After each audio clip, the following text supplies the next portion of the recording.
Hello everyone. Learn Excel from basics के part 2 में आप सभी का स्वागत है, वेलकम है। और आज इस पार्ट 2 में हम लोग क्या क्या देखेंगे।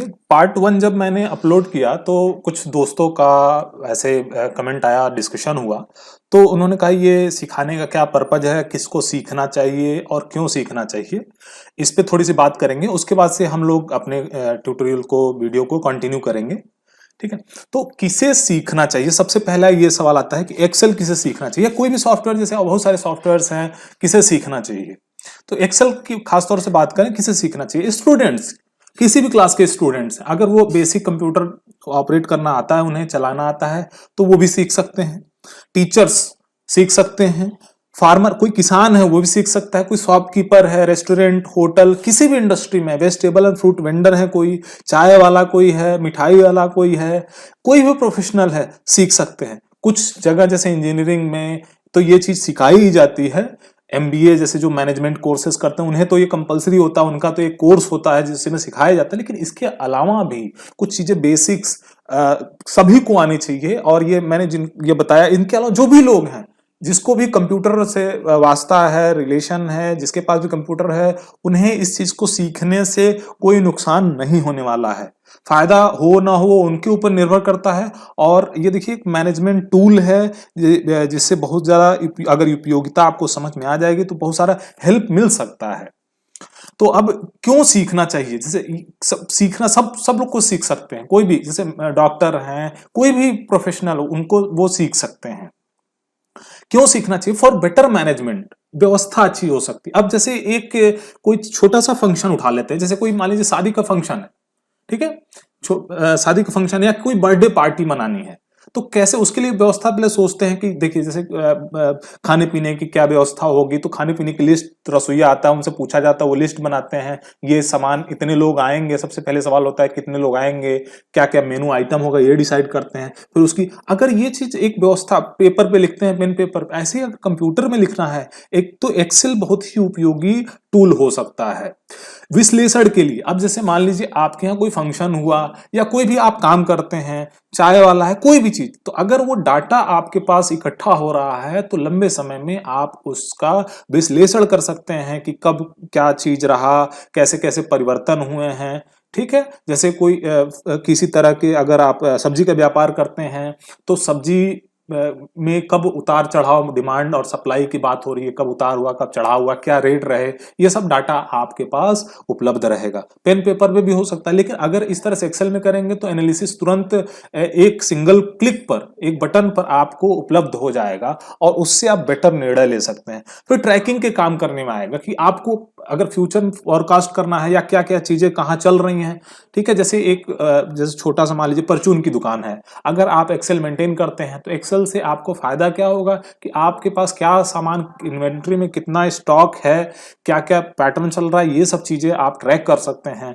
प्रॉफिट लॉस का कैलकुलेशन कर सकते हैं कि कितना लाभ हुआ, कितना हानि हुआ। और वैसे तो सभी लोग करते ही करते हैं, लेकिन एक बेटर तरीके से और भी अच्छे तरीके से कर सकते हैं। अब जैसे जो शॉप ओनर हैं, अगर वो वहां बैठे हैं तभी हो सकता है, लेकिन अगर कोई उनके फैमिली का कोई मेंबर, अगर वो किसी तरह से अनुपस्थित है, कोई और मेंबर आ रहा है जो बैठा है, अगर उसे एनालाइज करना हो, तो क्या उनके दिमाग को या उनके पेपर को पढ़ने में काफी टाइम लग जाए। लेकिन अगर एक्सेल में पूरा फॉर्मेटेड, अगर सही तरीके से, व्यवस्थित तरीके से डॉक्यूमेंट लिखा गया है, डाटा रखा गया है, तो बहुत ही जल्दी कोई भी समझ सकता है, और उसके बेसिस पे आप कोई भी डिसीजन अच्छे से ले सकते हैं। तो सीखना के बहुत सारे रीजंस हैं, इसलिए डैशबोर्ड बहुत सारे रीजंस हो सकते हैं, लेकिन देखिए, इससे सीखने से कोई नुकसान नहीं। अब जैसे मान लीजिए कोई, जैसे मुझे स्विमिंग आती है, तैराकी आती है, तो मैंने क्यों सीखा? क्या मुझे प्रोफेशनल तैराकी करना है, या जिंदगी में मुझे कहीं तैराकी करना है या तैराकी सिखाना है? नहीं, कोई जरूरत नहीं है।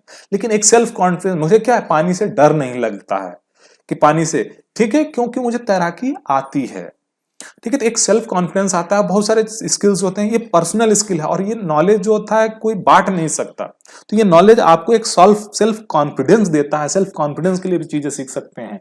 ठीक है, कहीं व्यवस्था में तो बहुत सारे रीजंस हो सकते हैं, आप अपना रीजन खुद भी सोच सकते हैं।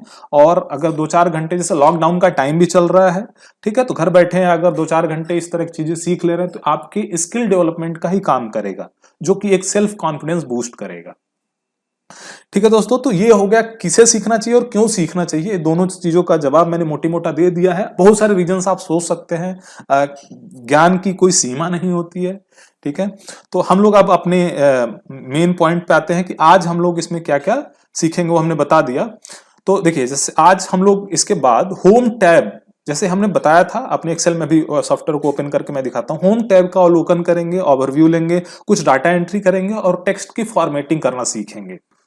मैं अपने डेस्कटॉप स्क्रीन पे आ गया हूं और इस पे एक्सेल मैं ओपन कर ले रहा हूं। फाइल ओपन करना मैंने पिछले लेक्चर में सिखाया था आपको। एक्सेल पे मैंने डबल क्लिक कर दिया इस आइकन पे। यहां से मैंने फाइल ओपन, ब्लैंक ओपन मैं कर रहा हूं फिर से, ब्लैंक वर्कबुक। ये वर्कबुक हमारा सॉफ्ट, जैसे अब देखिए फिर वही बात, जैसे देखिए अचानक से खुला, अगर कोई पहली बार खोल रहा है तो इतने सारे मेनू बटन देख करके और ऐसे चीजें देख करके थोड़ी सी घबराहट होने लगती है। तो आपको घबराना नहीं है। बेसिकली आप मैंने बताया था सब चीजों का, ऊपर क्या होता है, क्विक एक्सेस टूल बार है, ये मेनू बटन्स हैं, ठीक है, टैब्स हैं, और हर एक टैब, जैसे होम टैब, आज का हम लोग का टारगेट है कि होम टैब के जो ग्रुप्स हैं, उनके जो टूल्स हैं, उसको समझना। ठीक है, तो होम टैब में सबसे पहले आ जाता है, तो यहां देखेंगे एक ग्रुप है क्लिप बोर्ड। यहाँ पे मेरा कर्सर जहां पे देख सकते हैं, ये क्लिप बोर्ड, क्लिप बोर्ड के अंदर बहुत सारे टूल्स हैं, ऑप्शंस हैं, जिसको आप देख सकते हैं। तो हम सबसे पहले स्टार्ट करते हैं फॉन्ट से। ठीक है, क्लिपबोर्ड को हम बाद में समझेंगे, फॉन्ट से स्टार्ट करते हैं। ये फॉन्ट क्या है, फॉन्ट में देख सकते हैं ऑप्शन क्या है, वहां पे ऊपर लिखा हो कैलिब्री, यहाँ पे 11। तो यहाँ पे देखिए फॉन्ट क्या होता है। अब मैं यहाँ पे अपने सेल, जो सेल है D2 सेल में मैं लिख देता हूं एक्सेल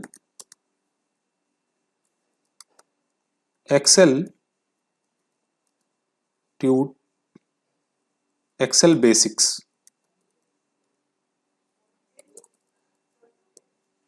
एक्सेल बेसिक्स मैंने यहाँ पे टाइप कर दिया। अब देखिए थोड़ा भग रहा है, तो क्या करते हैं, यहाँ पे जाकर के डबल क्लिक कर देते हैं, तो ये एक्सपैंड हो जाता है।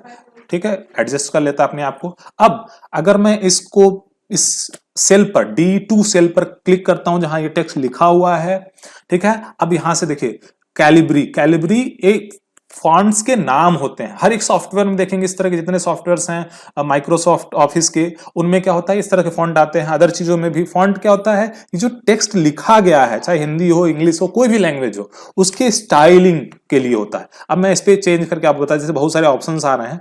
अगर मैं इसमें अल्जेरियन पे क्लिक कर देता हूं, तो देखेंगे आप यहाँ पे मैं इसका साइज बढ़ा देता हूँ, नीचे से आकर के दाहिने हाथ पे 100% है, इसको मैं जूम कर देता हूं, जिससे आप बेटर तरीके से देख पाएंगे। तो देखिए जैसे ही मैंने यहाँ पे इस सेल को सिलेक्ट किया और फॉन्ट चेंज किया, फॉन्ट चेंज करना, फॉन्ट कोई भी सिलेक्ट कर सकते हैं। जैसे फॉन्ट मैं चेंज कर रहा हूं, तो यहाँ देख सकते हैं दाहिने हाथ पे चेंज हो रहा है, स्टाइल दिख रहा है। आप ऐसे ट्राई कर सकते हैं। ठीक है, फॉन्ट कैसे चेंज करना है, एरियल ब्लैक, राउंडेड, जनरली लोग टाइम्स न्यू रोमन यूज करते हैं। ठीक है, ऐसे बहुत, देखिए ABCD करके बहुत सारे फॉन्ट्स हैं। आप डिफरेंट फॉन्ट्स को ट्राई कर सकते हैं, जो आपको अच्छा लगे उसकी में आप लिख सकते हैं, फॉर्मेटिंग कर सकते हैं। ये हो गया हमारा फॉन्ट सेलेक्ट करना। ठीक है, आपको ये समझ में आ गया फॉन्ट कैसे सेलेक्ट करते हैं। देखिए अब जैसे मैं अगर B3 सेल को सेलेक्ट करके कर रहा हूं और यहाँ पे फॉन्ट चेंज कर रहा हूं, तो यहाँ पे कोई परिवर्तन, क्योंकि यहाँ कोई टेक्स्ट लिखा ही नहीं गया है।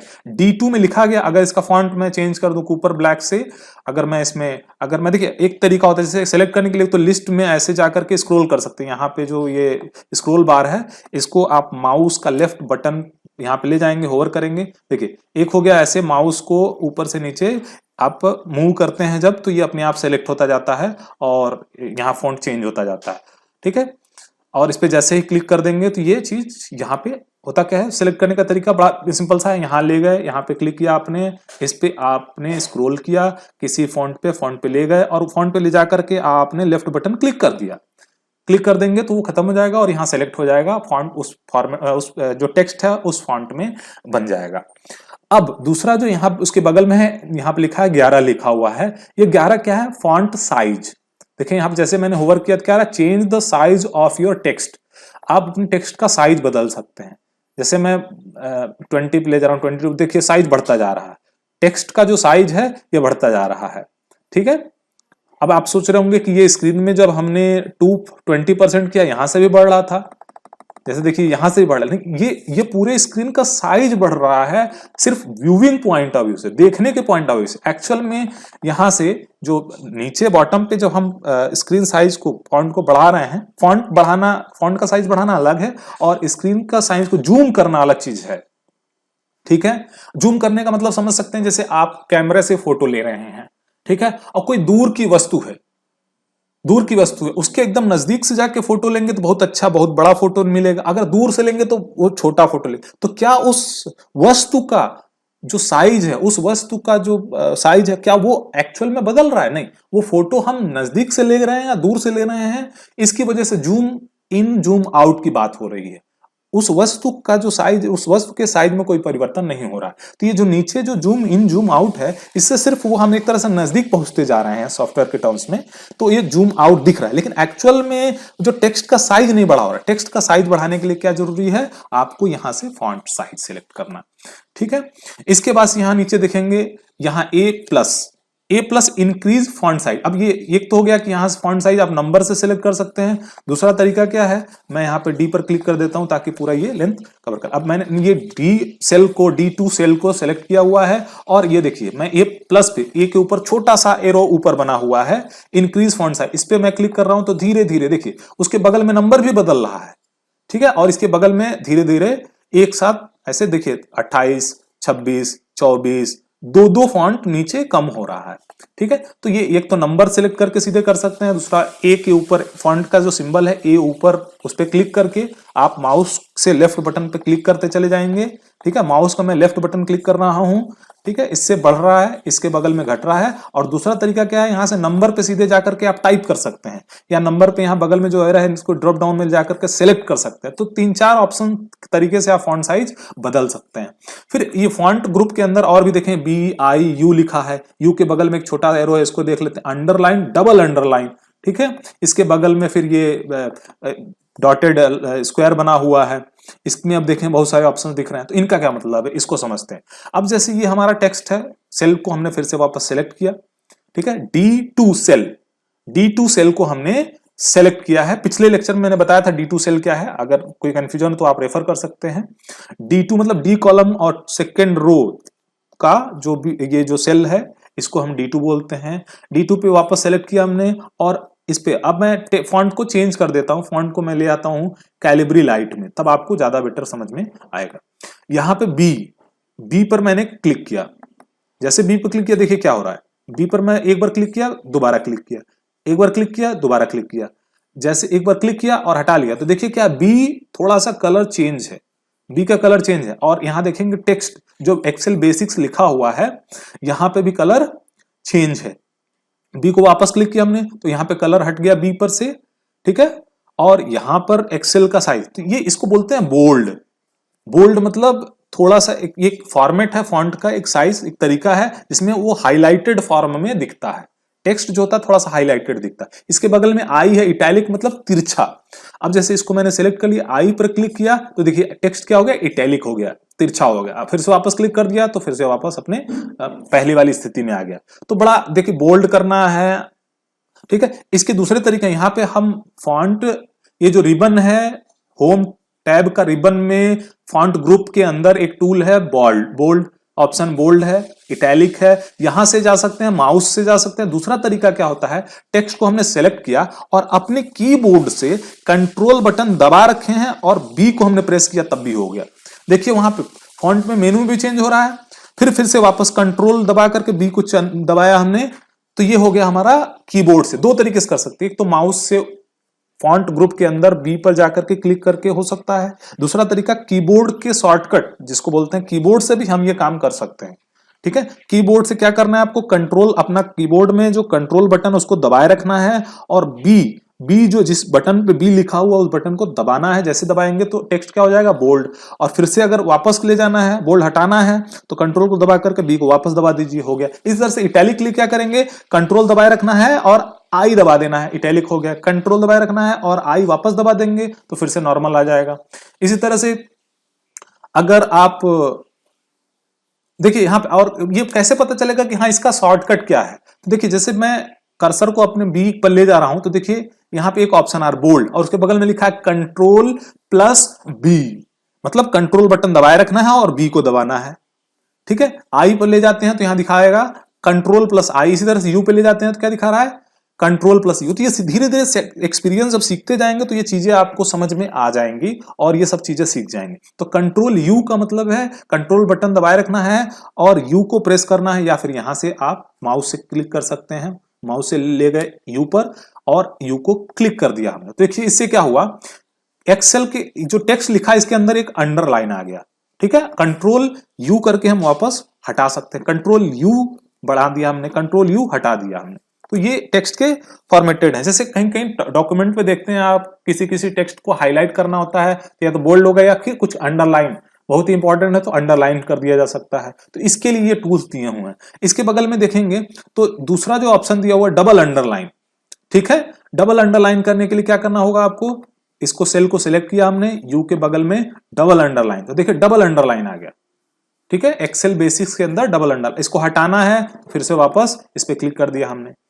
अब ये हमने देख लिया, इसके बगल में देखिए क्या है, जैसे एक्सेल बेसिक्स पे क्लिक किया हमने और ये बॉटम बॉर्डर, ठीक है यहां लिखा है बॉटम बॉर्डर, ये बॉटम बॉर्डर पे क्लिक करके देखते हैं क्या होता है। जैसे हमने क्लिक किया तो देखिए बॉटम बॉर्डर अभी इस सेल का, इस सेल के चारों तरफ क्या है, ये जो बॉर्डर है, सेल का बॉर्डर देखिए हर तरफ बॉर्डर है, चार एक रेक्टेंगुलर आयताकार बॉक्स बना हुआ है सेल, इसके नीचे का बॉर्डर हाईलाइट हो गया।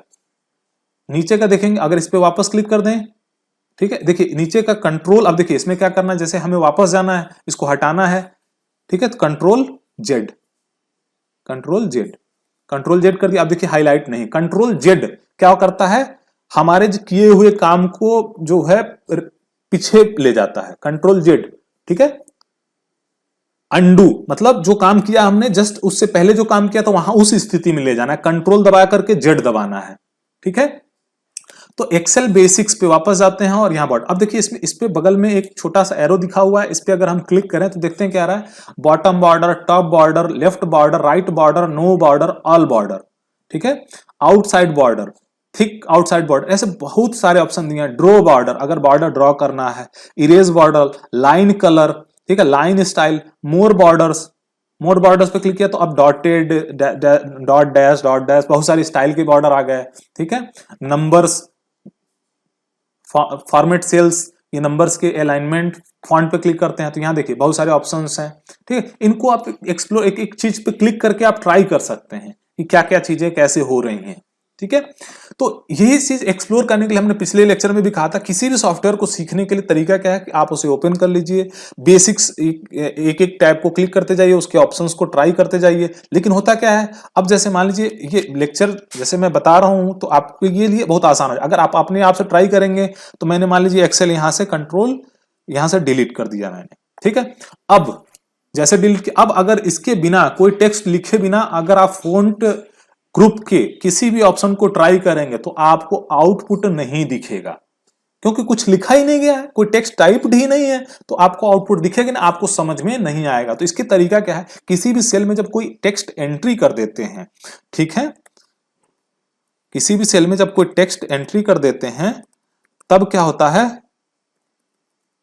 देखिए ठीक है वेब टेक्नोलॉजी वर्ल्ड मैंने टाइप कर दिया। अब इस पे वापस आते हैं, इसके बॉर्डर पे हमने क्या किया, चारों तरफ ये बॉर्डर क्लिक कर दिया। देखिए यहां पे हमने क्या किया, ये सारे बॉर्डर्स आ गए, यहां सेलेक्ट हो गया है। अच्छा नीचे देखिए मोर बॉर्डर्स का ऑप्शन वहां पे सेलेक्ट होकर के आ गया था। अगर मैं यहां पे ऑल बॉर्डर सेलेक्ट कर देता हूं तो देखिए क्या होता है, ऑल बॉर्डर जैसे सेलेक्ट किया तो वेब टेक्नोलॉजी के चारों तरफ बॉर्डर। अब ऑलरेडी देखा जाए तो एक एक सेल के चारों तरफ ऑलरेडी एक तो बॉर्डर है ही, और ये जो नया बॉर्डर लेकर के आए इसका क्या मतलब है, अलग से बॉर्डर की जरूरत क्या, हाईलाइटेड बॉर्डर की क्यों जरूरत है। तो मैं ये बता देता हूं आपको, ये जो पहले से जो एक्सेल में लिखे गए हैं, ठीक है अब अगर मैं इस पे बात करूं व्यू, अभी हम लोग होम पे बात कर रहे हैं, देखिए इस पे जो पहले से जो टेक्स्ट ये जो लिखे हुए हैं, ये जो सेल्स बने हुए हैं, ये सेल्स एक तरह से वर्चुअल सेल्स हैं, वो एक्चुअल में सेल्स, वो बस हमें अपने काम को आसानी के लिए एक लाइनें, आभासी लाइनें बनी हुई हैं समझिए, जो हमारे काम को आसानी से दिखाने के लिए। लेकिन एक्चुअल में प्रिंटिंग के पॉइंट ऑफ व्यू से और एक्चुअल बॉर्डर देने के लिए ये जो बाद में जो बॉर्डर्स हैं ये दिए जाते हैं। जो एक्चुअल बॉर्डर दिए जाए। ये पहले के जो बॉर्डर से एक तरह से आभासी, समझिए कि जैसे अगर जो खेती बाड़ी मान लीजिए जो ताल्लुक रखते हैं और हिंदी भाषी बेल्ट है तो लगभग सभी लोग खेत वगैरह देखे होंगे। तो मान लीजिए 10 किसान हैं और 10 किसान लोगों का क्या है, खेत है, एक बड़ा सा खेत है जिसमें 10 किसानों का हिस्सा है, ठीक है। और उनमें कोई बाउंड्री नहीं की गई, उन्होंने अपने मन मुताबिक मान लिया कि ये वाला पोर्शन, ये वाला पोर्शन, ये वाला पोर्शन, इतना इतना हिस्सा इनका है, लेकिन कोई बाउंड्री नहीं की। तो जो नया पर्सन आएगा तो उसे क्या होगा, उन्हें पता ही नहीं चलेगा कौन किसका खेत है। तो वहां पे एक मेड़ लगाते हैं, तो एक्चुअल मेड़ लगाते हैं। तो ये समझिए ये जो पहले से लगी हुई हैं ये आभासी हैं, जो उनके दिमाग में है, जो सॉफ्टवेयर के दिमाग में है, ठीक है। उसके बाद एक्चुअल दिखाने के लिए बॉर्डर हमें लगाने की जरूरत पड़ती है। इसके बहुत सारे यूसेज हैं, जो हम एप्लीकेशन पॉइंट ऑफ व्यू से देखेंगे तो हम इस पे और भी बात डिटेल में बात करेंगे, ठीक है। तो ये बॉर्डर लगाने के लिए होता है। अब जैसे यहां देखिए बॉर्डर को, यहां से देखिए कलर, ये जो दिया हुआ है इस पे फिल कलर। अब फिल कलर कौन सा कलर, जैसे देखिए अभी फिल कलर पे मैं अगर क्लिक करता हूं तो यहां पे क्या हुआ, ये हमारा जो सेल है ये सिलेक्टेड सेल था, इस सिलेक्टेड सेल पे अगर करूं मैं तो यहां कलर फिल हो गया, कलर इस सेल में कलर फिल हो गया, तो इस सेल का कलर चेंज हो जाता है। इससे क्या होगा, आपका सेल का कलर चेंज हो जाएगा। अब कोई जरूरी नहीं है कि अभी जैसे पीला कलर आ रहा है, अगर मान लीजिए इस कलर को हटाना हो तो एक तो कंट्रोल जेड तरीका हो गया, दूसरा तरीका नो फिल, यहां से नो फिल कर देंगे तो कोई कलर फिल नहीं। यहां पे आकर वापस इसको सेलेक्ट किया मैंने और यहां पे नो फिल, ठीक है। यहां पे जैसे पीला कलर है, यहां पे मैं ब्लैक कर दूं, ब्लैक कर दिया मैंने, टेक्स्ट भी ब्लैक था तो दिख नहीं रहा है, यहां पे व्हाइट कर दिया मैंने। और भी कोई कलर यहां से, इसके अलावा जैसे कुछ ऑप्शंस यहां दिए हुए हैं, उसके अलावा अगर और ज्यादा कलर चाहिए तो मोर कलर्स पे जाकर क्लिक करके आप यहां सेलेक्ट कर सकते हैं, ठीक है। इसमें जाकर किसी ऑप्शन पे क्लिक कर सकते हैं, बहुत सारे ऑप्शंस दिए हुए हैं। कस्टम क्लिक करना है तो कस्टम बहुत सारे ऑप्शंस दिए हुए हैं, ठीक। तो ये जो देखिए आरजीबी, ये सब हर एक कलर का कुछ न कुछ नंबर्स के टर्म्स में नाम दिया जाता है, वो सब चीजें यहाँ लिखी हुई हैं। इस बहुत ज्यादा मतलब नहीं, आपको ट्राई आउट करना है तो यहाँ पे कलर वगैरह चेंज कर करके आप यहाँ से देख सकते हैं, इतने सारे कलर्स दिए हुए हैं, ट्राई कर सकते हैं। अब इन कलर्स का यूज क्या होता है, अब जैसे बहुत सारी चीजें लिखी हुई हैं और आप उसको कलर कर देते हैं, तो कलर जैसे मान लीजिए लाल, अब जैसे ट्रैफिक सिग्नल्स की बात करें तो लाल का क्या मतलब है, रुकिए, पीला मतलब तैयार हो जाइए, ठीक है, और हरा मतलब आप जा सकते हैं। तो ये कलर्स देखिए हमारा क्या है, कलर से एक हाईलाइट हो जाता है जिससे अलग से पहचान मिलती है। तो ऐसे बहुत सारे जब आप नंबर्स डाटा लिखा होगा तो उसमें कौन सा इंपॉर्टेंट है, कौन सा खतरनाक है, ऐसे आप कलर कोडिंग अपना कर सकते हैं, जिससे आप एक बार में देख करके स्क्रीन पे बता सकते हैं कि कौन सी चीज कहाँ है। स्क्रीन पे आपकी सुविधा के लिए होता है, ठीक है। अब यहां पे देखिए एक चीज हो गया कि सेल का कलर, ठीक है। उसके बगल में देखिए यहाँ पे एक कलर, ये हो गया फॉन्ट कलर। इससे पहले क्या है, ये फिल कलर मतलब सेल का कलर। अब अगर बहुत सारे 4 सेल का मान लीजिए ऐसे 4 या ऐसे 8 सेल मैंने सेलेक्ट कर लिया और 8 सेल का कलर चेंज करना, तो यहाँ पे कलर चेंज कर सकते हैं एक साथ।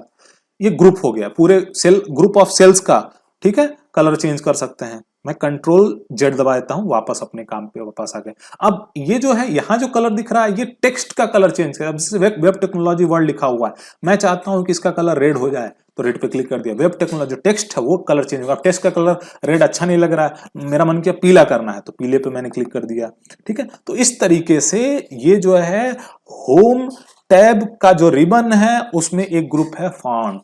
फॉन्ट के अंदर के ऑप्शंस को हम लोगों ने देख लिया। अब इतने ऑप्शन तो सामने दिख रहे हैं वो तो देख लिया हम लोगों ने। इसके बगल में एक एरो छोटा सा बना हुआ है, इस पे देख सकते हैं फॉन्ट सेटिंग। ये क्या है, फॉन्ट सेटिंग। यहां से बहुत सारे ऑप्शंस दिए हैं फॉन्ट की सेटिंग्स, ठीक है। ये टैब खुल करके आ गया, बॉक्स खुल करके आ गया, इसमें ढेर सारे ऑप्शंस दिए हुए हैं। यहां से भी आप चीजों को चेंज कर सकते हैं, ठीक है। स्ट्राइक थ्रू, अब देखिए यहाँ पे एक अच्छा इफेक्ट दिया हुआ है, स्ट्राइक थ्रू, सुपर स्क्रिप्ट, सब स्क्रिप्ट। स्ट्राइक थ्रू पे मैं क्लिक कर देता हूं और यहां से ओके करता हूं। अभी देखते हैं क्या होता है। जैसे स्ट्राइक थ्रू किया, यहाँ पे कोई चेंज नहीं हुआ। क्यों नहीं हुआ, क्योंकि हमारा सेलेक्टेड सेल जो था वो नीचे था। फिर से ट्राई करते हैं, इस सेल को मैंने सेलेक्ट किया और यहां से मैंने क्लिक किया, स्ट्राइक थ्रू पे क्लिक किया और ओके किया। अब देखिए स्ट्राइक थ्रू, जैसे कि टेक्स्ट को क्रॉस कर दिया गया है, टेक्स्ट को क्रॉस कर दिया गया। जैसे एक तरह से मान लीजिए कि कोई टेक्स्ट लिखा है और गलती हो गई है तो उसको हमने, अब आप ये सोच सकते हैं कि भाई जब कंप्यूटर है कोई चीज गलती हो गई तो उसको हटा करके नया लिख लिया जाए, नहीं, इसका पर्पज अलग होता है कि हमें पहले से कोई डाटा था, ठीक है, वो भी रखना है, लेकिन उसको ये दिखाना है कि ये क्रॉस हो चुका है, ठीक है। डाटा रखना है और उसको क्रॉस करना, डिलीट कर देंगे तो पता ही नहीं होगा कि कौन सा डाटा था पहले, ठीक है। तो ये भी एक तरीका है। जैसे कॉपी पर कोई चीज, जैसे मान लीजिए ऑर्डर्स लिखे हुए हैं 25-30 ऑर्डर लिखे हुए हैं, ठीक है, और हर एक ऑर्डर कौन सा कंप्लीट हो गया, तो एक तरीका है कि ऑर्डर सारा लिख दिया आपने, जो कंप्लीट होगा उसको क्रॉस करते चले गए, तो ऐसा भी स्ट्राइक थ्रू कर सकते हैं, ठीक है। कलर कोडिंग, बहुत सारे ऑप्शंस हैं, सारे इस तरह के ऑप्शन दिए हुए हैं जिसको आप ट्राई कर सकते हैं। ऐसे ही देखेंगे बॉक्स खुल गया, इसमें बहुत सारे सुपर स्क्रिप्ट क्या है, सब स्क्रिप्ट क्या है, ठीक है। अब जैसे यहां देखेंगे ABC लिख दिया हमने, और अब देखिए, अब यहां पे बहुत इंपॉर्टेंट चीज मैं बताने जा रहा हूं। अब मान लीजिए ABC लिखा हुआ, और अगर हमें ABC की जगह EFG लिखना है तो कैसे लिखेंगे? ABC की जगह अगर EFG लिखना है तो हम सीधे सीधे सेल पे गए, वापस टाइप कर दिया हमने EFG, ठीक है। मेरा कैप्स ऑन है, इसकी वजह से कैपिटल लेटर आ रहा है, EFG टाइप कर दिया। लेकिन अगर मान लीजिए अब ABC लिखा हुआ है, ABC लिखा हुआ है और हम B और C के बीच में D लिखना चाहते हैं, ठीक है। अब वापस से अगर इस पे सेल पे अगर टाइप कर देंगे तो पूरा चीज हट जाएगा। जैसे टाइप किया हमने D, तो क्या हो गया, पूरा हटा करके D लिखा, तो कंट्रोल Z करते हैं इससे वापस। अब अगर मान लीजिए हमें अभी क्या है, जैसे क्लिक किया हमने तो हम सेल के ऊपर हैं, सेल सेलेक्ट हो गया लेकिन सेल के ऊपर, सेल अब B और C के बीच में अगर D लिखना है हमें तो क्या करना पड़ेगा, एक बार और क्लिक करना पड़ेगा, दो बार डबल क्लिक करना पड़ेगा। अब हम सेल के अंदर पहुंच गए हैं। अब एरो की से, अपने बाएं एरो की से मैं एक बार क्लिक कर देता हूं, अब B और C के बीच में आ गया, अब यहां पे मैं D टाइप कर देता हूं, अब आ गया, ठीक है। सेल के अंदर और सेल के ऊपर होना दोनों अलग अलग बातें हैं। अब मैं इंटरप्रेस कर देता हूं, तो मैं इंटरप्रेस करते ही सेल के नीचे वाले सेल पे चला गया, वो चीजें हो गई, ठीक है। या फिर कहीं और जाकर के आप क्लिक कर सकते थे। तो ये बात है। अब देखिए स्ट्राइक, यहां पे जो चीजें मैं बताने जा रहा था, सुपर स्क्रिप्ट और सब स्क्रिप्ट क्या है।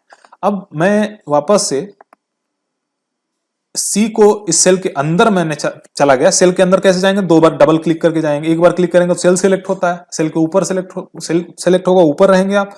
अब यहां से सी जैसे मैंने क्लिक किया, ठीक, और यहां से ऑप्शन आ गए, और सुपर स्क्रिप्ट पे जैसे मैंने टाइप किया और ओके किया, तो देखिए क्या हुआ, सुपर स्क्रिप्ट। अगर मैथमेटिक्स जो लोग पढ़े होंगे वो ज्यादा अच्छे से समझ पाएंगे, डी के ऊपर घात के रूप में चला गया। सुपर स्क्रिप्ट का मतलब एक तरह से घात हो गया। और ऐसे ही आप समझ सकते हैं, यहां पे मान लीजिए मैंने सेल के अंदर में चला गया और मैंने बी को, देखिए अब सेलेक्ट करने का तरीका, सेल के अंदर टेक्स्ट को सेलेक्ट करने का तरीका क्या है, टेक्स्ट ध्यान सुनिएगा, टेक्स्ट को सेलेक्ट करने का तरीका, मैं टेक्स्ट के अंदर चला गया। अब इसको सेलेक्ट करने का तरीका क्या है, लेफ्ट माउस का लेफ्ट बटन मैंने दबाया, माउस का लेफ्ट बटन दबाया और बाईं तरफ स्क्रॉल किया, मैंने बाईं तरफ मूवमेंट किया, एक तरीका यह है। दूसरा तरीका क्या होता है, बी के पास शिफ्ट बटन को मैंने दबाया और एरो बटन दबा दिया, एरो बटन दबाते चले जाएंगे तो एक एक टेक्स्ट। अब क्या होगा, बी हमारा सिलेक्ट हो गया, बी जैसे सिलेक्ट हो गया, हम बी पर कोई चीज लगाना चाहते हैं, फॉन्ट पे गए, फॉन्ट सेटिंग पे यहां पे, और यहां सब स्क्रिप्ट को टिक किया और ओके कर दिया हमने। तो अब देखिए ये सब स्क्रिप्ट नीचे आ गया, ठीक है। सी सुपर स्क्रिप्ट किया था और बी को सब स्क्रिप्ट किया था, ये ऐसे ऑप्शंस आ गए। तो इस तरीके से ये फॉन्ट वाले जो ऑप्शंस हैं, बहुत सारे और भी ऑप्शंस हो सकते हैं, दिख सकते हैं, इन सबको आप ट्राई आउट कर सकते हैं, ठीक है।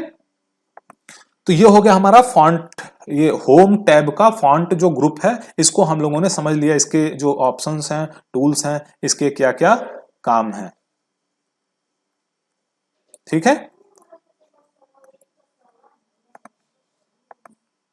ये कलर चेंज नहीं हो, कलर चेंज करने के लिए क्या करेंगे, नो, यहां पे जाएंगे no colour, no fill, no fill, तो कलर चेंज हो गया। और ये बॉर्डर हटाना है तो क्या करेंगे, यहां जाएंगे और नो बॉर्डर, नो बॉर्डर, ठीक है, नो बॉर्डर, अब कोई बॉर्डर नहीं है। फिर से वापस हम अपनी पहली वाली स्थिति में आ गए। अब देखें इसके बाद ये ग्रुप हो गया, फॉन्ट ग्रुप हम लोगों ने कवर कर लिया। इसके बाद अलाइनमेंट ग्रुप, होम टैब का अलाइनमेंट ग्रुप की बात करें तो इसमें देखिए ढेर सारे ऑप्शन दिए हुए हैं। जैसे हम पहले होवर करते हैं, टॉप अलाइन, फिर इसके बगल में क्या है, मिडिल अलाइन, बॉटम अलाइन, यहां से क्या है, align left, centre, align right, ठीक है। ये ऑप्शन दिए हुए हैं। तो अब देखिए जैसे मैंने टाइप कर लिया यहां पे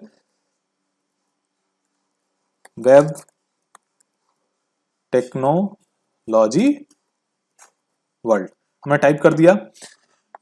अब यहां से देखिए, अब जैसे ही मैंने वेब टेक्नोलॉजी वर्ल्ड, यहां से कंट्रोल एक्स, मैंने क्या किया, कंट्रोल एक्स यहां से कट किया और यहां मैं पेस्ट कर रहा हूं, D2 में मैं पेस्ट कर रहा हूं, कंट्रोल V से मैंने पेस्ट कर दिया। अब मैं इसके साइज को मैं बढ़ा देता हूं। साइज का बैच कैसे बढ़ाया हम लोगों ने, इस 2 और 3 के बीच में ले जाकर के क्लिक किया हमने, डबल एरो आया, डबल एरो लेफ्ट बटन दबाया और वापस से खींच दिया, तो ये आ गया। अब देखिए वेब टेक्नोलॉजी वर्ल्ड सेल का साइज हमने बढ़ा दिया स्क्रीन पे। अब ये जो टेक्स्ट लिखा हुआ है इस सेल में, ये कहां पे है, नीचे है इस सेल में, इसका पोजीशन कहां है, नीचे है, बॉटम और लेफ्ट साइड में। अब इस सेल को हम, ये सेल ऑलरेडी सिलेक्टेड है, इस सेल को फिर से वापस सिलेक्ट कर लेते हैं। अब अगर मैं यहां से टॉप अलाइन पे क्लिक करता हूं तो देखिए क्या हुआ, टॉप जो टेक्स्ट है वो इस सेल के टॉप में चला गया। अगर मैं दूसरे बटन पे क्लिक कर देता हूं तो ये मिडिल में आ गया, तीसरे पे क्लिक कर देता हूं तो ये नीचे आ गया। तो ये जो ऊपर के 3 टॉप, मिडिल और बॉटम अलाइनमेंट है, ये वर्टिकल ऊपर और नीचे की बात कर रहे होते हैं, ठीक है। इसके बगल में मान लीजिए यहां पे है, ये क्या करता है, लेफ्ट अलाइन, तो ऑलरेडी टेक्स्ट लेफ्ट अलाइन है। अगर यहां मिडिल पे क्लिक करते हैं तो ये देखिए हॉरिजॉन्टल रो में जो चीजें चल रही हैं, ठीक है। इसके बगल में अगर क्लिक करते हैं तो ऐसे राइट अलाइन हो गया। अब अगर ये मिडिल और मिडिल कर देते हैं तो देखिए एकदम सेंटर में आ गया, ठीक है। टेक्स्ट बिल्कुल बीच में लिखा हुआ। तो ये अलाइनमेंट करने के लिए ये 6 ऑप्शन दिए हुए हैं। 3 ऊपर के जो हैं वो वर्टिकल अलाइनमेंट की बात करते हैं, ऊपर बीच में नीचे, और ये दाएं बाएं और बीच में बात कर रहे होते हैं, ठीक है। इसके बगल में देखिए A B ऑप्शन लिखा हुआ है, तो ये है ओरिएंटेशन। ओरिएंटेशन का मतलब क्या है, अब जैसे मान लीजिए यहां पे मैंने क्लिक कर दिया एंगल काउंटर क्लॉकवाइज, तो देखिए क्या हुआ, टेक्स्ट घूम गया, टेक्स्ट क्या हुआ, घूम गया। अब मैं इस पे, हाँ ठीक है, 2 और 3 के बीच में जाकर के जैसे चेंज हुआ उस पर डबल क्लिक कर दिया तो एडजस्ट कर, ये टेक्स्ट क्या हो गया, ऐसे घुमा हुआ है। यहाँ पे बहुत सारे ऑप्शंस हैं, वर्टिकल टेक्स्ट ऐसे आ गया वेब टेक्नोलॉजी वर्ल्ड, ठीक है। इसके बाद से रोटेट टेक्स्ट अप, बहुत सारे देखिए वेब टेक्नोलॉजी नीचे से ऊपर लिखा हुआ है, ठीक है। बहुत सारे ऑप्शंस ये घुमाने के लिए है। रोटेट टेक्स्ट डाउन, ठीक है, वेब टेक्नोलॉजी वर्ल्ड ऊपर से नीचे लिखा हुआ है। तो ऐसे बहुत सारे फॉर्मेटिंग है, इस पे आप चेक कर सकते हैं। फॉर्मेट सेल अलाइनमेंट, अब इस पे क्या है, फॉर्मेट सेल अलाइनमेंट, इस पे जैसे मैंने क्लिक किया तो यहां से सारे ऑप्शन जो इससे पहले थे, हॉरिजॉन्टल, वर्टिकल, इंडेंट, ठीक है, ये सारे ऑप्शन यहाँ रहे। और यहां से अगर मान लीजिए अभी क्या था यहाँ पे, जैसे ये टेक्स्ट है सीधे सीधे खड़ा हो गया, ठीक है। फिर यहाँ क्या है कि एंगल पे आ गया, अभी एंगल कितना है, एक तरह से देखें सीधे सीधे 45 डिग्री पर आ गया, ठीक है। अगर हम चाहते हैं मान लीजिए 20 डिग्री 10 डिग्री, थोड़ा सा ही टिल्ट चाहते हैं, पूरा पूरा इतना ज्यादा नहीं घुमाना चाहते हैं, तो एक एक माइन्यूट लेवल पे जाना है तो क्या करेंगे आप, फॉर्मेट सेल अलाइनमेंट पे क्लिक करेंगे। यहाँ पे देखिए -45 डिग्री जो लिखा है, यहाँ से आप नंबर मान लीजिए हमने 10 इंसर्ट कर दिया, तो यहाँ देख सकते हैं 10 डिग्री, ओके 10 डिग्री थोड़ा सा ही टिल्ट हुआ, तो यहां से जाकर के आप माइन्यूट लेवल पे कितना घुमाना है, ओरिएंटेशन कितना रखना है, रोटेट कितना करना है, यहां से आप मैनेज कर सकते हैं। तो ये सारे काम कहां से हो रहे हैं, अलाइनमेंट ग्रुप के जो ऑप्शंस हैं उनसे हो रहे हैं। अब ये क्या है, डिक्रीज इंडेंट। अब इंडेंट क्या होता है, चलिए इंडेंट पे क्लिक करते हैं। इंडेंट अभी यहाँ पे नहीं दिख रहा है, क्यों नहीं दिख रहा है, इंडेंट क्या होता है, कितना मार्जिन रखना है, ठीक है। राइट इंडेंट, देखिए इंडेंट कर रहे हैं हम, ठीक, तो उस सेल में कितना वो दाहिने हाथ की तरफ जा रहा है। जैसे अब वापस बाएं हाथ पे, जब पहले बाएं पे क्यों नहीं था, क्योंकि ऑलरेडी इंडेंटेड था, ठीक। ये सबसे इस टेक्स्ट का सबसे एज जो है लेफ्ट एज में ऑलरेडी है, लेफ्ट किनारे पर ऑलरेडी है। इंडेंट मतलब एक तरह से किनारा है। अब अगर दाहिने किनारे पर ले जाना है इसको, तो ऐसे दाहिने किनारे पर ले सकते हैं। इसका क्या फायदा है, अब जैसे इससे पहले जो अलाइनमेंट थे ये 6, ये सीधे उस सेल के, जैसे सेल 2 है, इसको मैं बड़ा कर लेता हूं, ठीक है। सेल 2 के एकदम मिडिल में ले आ रहा था, टॉप बॉटम मिडिल में, ये अलाइनमेंट क्या कर रहे हैं, थोड़ा थोड़ा इसको शिफ्ट कर रहे हैं, एकदम जितना आप चाहते हैं कंट्रोल्ड वे में इसको आप शिफ्ट कर सकते हैं, ठीक है। अब टेक्स्ट रैप, टेक्स्ट रैप का क्या मतलब, इस पे क्लिक करके देखते हैं।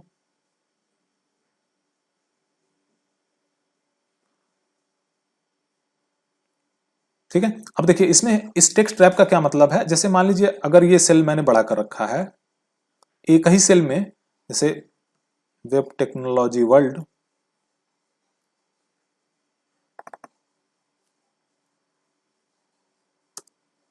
Tutorial of Excel basics. ठीक है, अब टेक्स्ट तो दिख नहीं रहा है, तो एक तरीका है क्या है, आपको पूरा टेक्स्ट देखना है तो यहां पे आकर के हमने क्लिक कर दिया। ठीक है, तो पूरा टेक्स्ट दिख रहा है। दूसरा तरीका क्या है, अगर मान लीजिए फिर वापस इसको पहली वाली स्थिति में ले जाते हैं। ठीक, वेब टेक्नोलॉजी वर्ल्ड रो का साइज जो है वेब टेक्नोलॉजी वर्ल्ड थोड़ा सा ही दिख रहा है इसमें। अब एक तरीका यह है कि ई पर हमने क्लिक कर दिया। अच्छा, अगली लाइन में अब पूरा अगर टेक्स्ट देखना है तो क्या करेंगे, टेक्स्ट रैप ऑप्शन का यूज करेंगे। टेक्स्ट रैप का जैसे यूज किया हमने तो क्या हुआ, अभी टेक्स्ट रैप ऑलरेडी था, टेक्स्ट रैप यहां पे एक ही लाइन में पूरा टेक्स्ट। अब अगर कोई किसी सेल में जो टेक्स्ट आपने लिखा या सेंटेंस लिखा है आपने, वो लंबा अगर सेंटेंस है तो क्या होगा, अगर उस कॉलम को फैलाएंगे तो पूरे स्क्रीन पे एक ही कॉलम दिखेगा। ठीक है, सिर्फ एक सेल की वजह से ऐसा हो सकता है, लेकिन इसका तरीका क्या, और हम पूरा टेक्स्ट देखना भी चाहते हैं लेकिन हम कॉलम का साइज नहीं बढ़ाना चाहते हैं, तो इसके लिए क्या तरीका है, हम डी कॉलम को सिलेक्ट करेंगे और टेक्स्ट रैप का यूज कर लेंगे। टेक्स्ट रैप,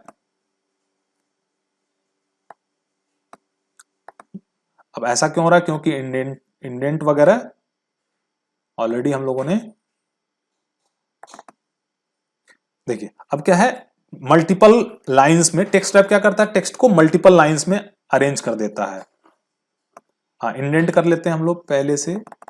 हाँ, इंडेंटेशन गड़बड़ हो गया था, ज्यादा राइट में कर दिया था, इसकी वजह से ऐसा हो रहा था। ठीक है, तो ये जो है हम लोगों ने, अब पूरे सेल को मैं फॉर्मेट कर देता हूं। ठीक, ये हो गया हमारा text wrapping. Merge and centre का क्या मतलब है, हाँ, मर्ज और सेंटर देखेंगे, एक साथ लिखना था, एक साथ सेंटेंस में दोनों सेल मिलाकर के अगर लिखना चाहते हैं तो मर्ज और सेंटर पे क्लिक करेंगे। अब देखिए क्या, merging cells keeps only the upper left value and discard other values. ठीक है, मर्जिंग सेल्स जो अपर लेफ्ट वैल्यू है उसको सिर्फ रखेगा, इस पर क्लिक करेंगे तो क्या होगा, जो अपर लेफ्ट वैल्यू है जो पहले वाले डी कॉलम में जो था वो सिर्फ रखा और पूरे को मर्ज कर दिया। ठीक है, दूसरे कॉलम की वैल्यू को डिलीट कर दिया। तो ध्यान से ये सब चीजें करनी है आपको। ये ओवरव्यू हम लोगों ने अलाइनमेंट जो ग्रुप है इसका ले लिया हम लोगों ने। अब देखिए दो सेल मिला करके एक टैब टेक्स्ट लिखा हुआ है।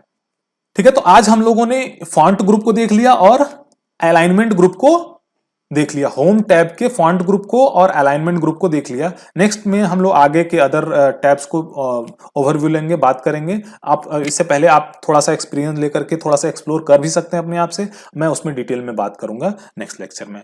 आपको अगर हमारा लेक्चर जो है वीडियो है अच्छा लगा हो तो आप लाइक शेयर और सब्सक्राइब करना ना भूलें। Thank you.